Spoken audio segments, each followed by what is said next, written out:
कराची एक बार फिर दीगर शहरों पर बाजी ले गया।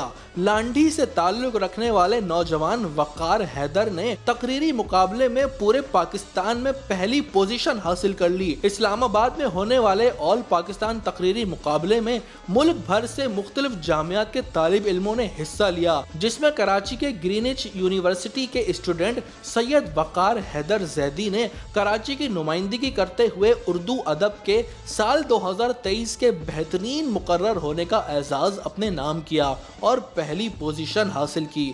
पाकिस्तान के आइन की गोल्डन जुबली के मौके पर कौमी असेंबली और higher education commission Pakistan HEC के ज़ेरे एहतमाम इस्लामाबाद में मुनक्किद होने वाले कौमी तकरीरी मुकाबलों में बेहतरीन मुकर्रर होने का एजाज़ जीतने पर वफाकी वज़ीर कानून आज़म नज़ीर की जानिब से वकार हैदर को ट्रॉफी दी गई। इस मौके पर chairman higher education commission doctor Mukhtar Ahmed और रुकने कौमी असेंबली महनाज अकबर भी हमराह थीं।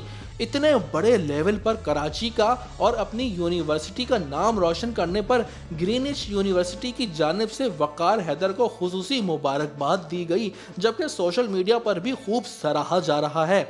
हम कराची के इस बेटे को मुबारकबाद पेश करते हैं, क्योंकि कराची वालों को तासुब और लसानी नफरत के बावजूद जहां मौका मिलता है वो मेरिट पर अपने शानदार कारनामों का मुजाहिरा करते हैं।